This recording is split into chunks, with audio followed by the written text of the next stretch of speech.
जय श्री कृष्ण। राधे राधे। आप सभी भक्तों को कृष्ण जन्माष्टमी की हार्दिक शुभकामनाएं। भक्तों, आज हम जानेंगे कि कृष्ण जन्माष्टमी पर आप लड्डू गोपाल की पूजा कैसे करें, लड्डू गोपाल की किस विधि से पूजा करें और कृष्ण जन्माष्टमी पर क्या करें। लड्डू गोपाल की पूजा के लिए कुछ विशेष बातों को जरूर जान लें। भक्तों, जन्माष्टमी के दिन भगवान श्री कृष्ण के बाल स्वरूप लड्डू गोपाल की पूजा करने से व्यक्ति की सभी मनोकामनाएं पूरी हो जाती हैं, साथ ही सुख समृद्धि में भी वृद्धि होती है। ऐसे में आइए जानते हैं जन्माष्टमी के दिन पूजा करने की विधि। भक्तों, 16 अगस्त 2025 के दिन देश भर में जन्माष्टमी का त्यौहार बड़ी उत्साह के साथ मनाया जाएगा।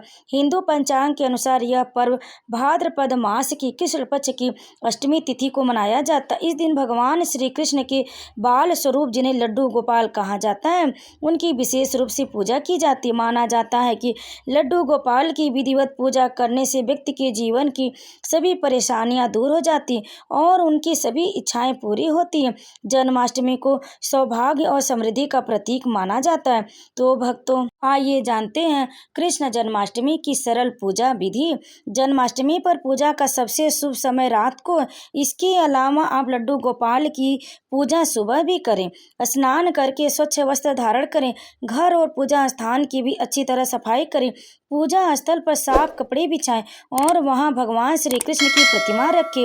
लड्डू गोपाल की आप पालने में भी प्रतिमा रख सकते हैं और इस प्रकार पूजा कर सकते हैं। यदि संभव हो तो एक चौकी पर भगवान की प्रतिमा स्थापित करें।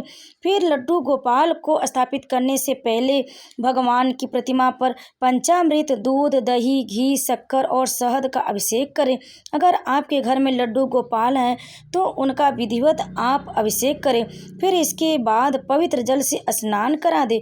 फिर भगवान को आप किसी स्वच्छ कपड़े से पोंछ लें। फिर आप उन्हें ताजे फूल चढ़ाएं। भगवान को फिर लड्डू गोपाल को नए वस्त्र पहनाएं और आप उन्हें नए आभूषण पहनाएं। उन्हें फूलों से सजाएं। अच्छी तरह से भगवान लड्डू गोपाल को आप तैयार करें। आप उन्हें मुकुट पहनाएं, मोर मुकुट पहनाएं और गले में वैजंती माला, जिसे आप मोतियों का हार या नग से जड़े हुए हार भी पहनाएं, जिससे लड्डू गोपाल बहुत ही प्यारे लगते हैं। खूब अच्छी तरह से तैयार करें। उसके बाद धूप दीपक जलाएं और भगवान की पूजा करें। भगवान को मिठाई, फल, माखन, मिश्री का भोग लगाएं।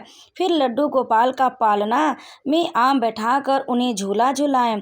फिर उनके मंत्र या उनके भजन का जाप करें। हरे कृष्णा कृष्ण कृष्ण हरे हरे और हरे राम राम राम हरे हरे, ऐसे मंत्र का जाप करें। फिर भगवान श्री कृष्ण की आरती उतारें। लड्डू गोपाल की आप आरती करें। फिर श्री कृष्ण की जन्म कथा सुने, जो कि आपको हमारे चैनल पर अवश्य मिल जाएगी, जिसे आप जाकर सुन सकते हैं, श्री कृष्ण जन्माष्टमी की व्रत कथा। फिर उसके बाद जन्म की रात की कथा सुने और पढ़ें और सबको सुनाएं। इससे भगवान श्री कृष्ण लड्डू गोपाल प्रसन्न होते।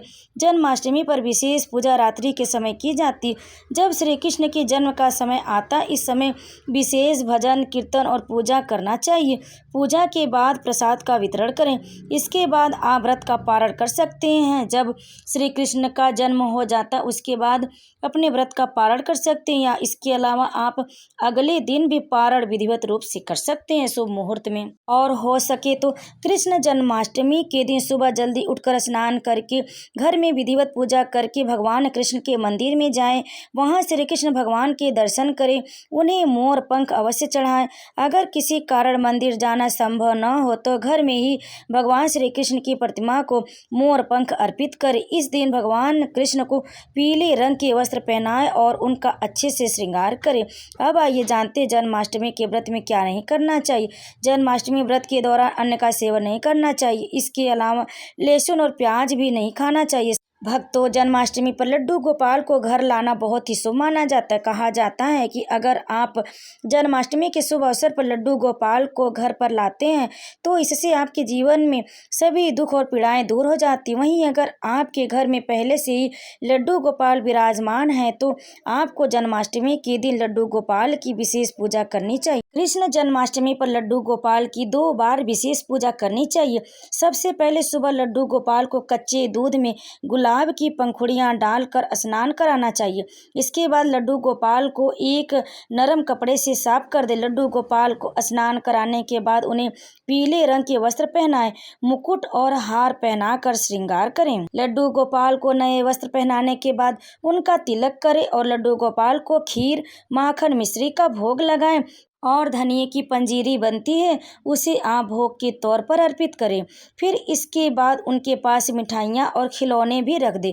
इसके बाद श्री कृष्ण भजन गाकर उन्हें झूला झुलाएं और फिर लड्डू गोपाल को सुला दें। जन्माष्टमी पर जब आप चंद्रोदय के समय दूसरी बार लड्डू गोपाल की पूजा करें तो जन्माष्टमी व्रत कथा का पाठ अवश्य करें।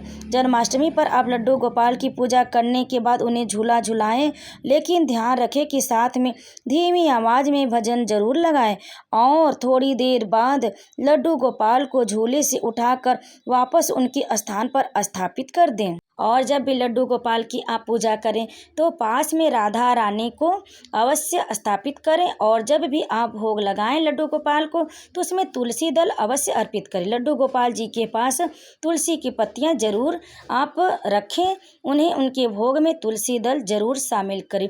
इसे विशेष रूप से ध्यान दें क्योंकि लड्डू गोपाल को तुलसी जी अति प्रिय हैं।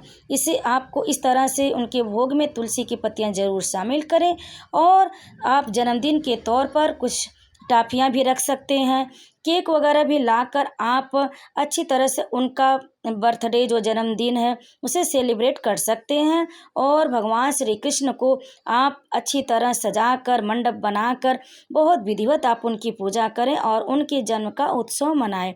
तो भक्तों, अगर आपको हमारी वीडियो पसंद आई और जानकारी अच्छी लगी तो वीडियो को लाइक, शेयर और कमेंट में जय श्री कृष्ण, राधे राधे अवश्य लिख दें। आप सभी भक्तों पर श्री कृष्ण भगवान की कृपा सदैव बनी रहे। आप सभी को कृष्ण जन्माष्टमी की हार्दिक शुभकामनाएं।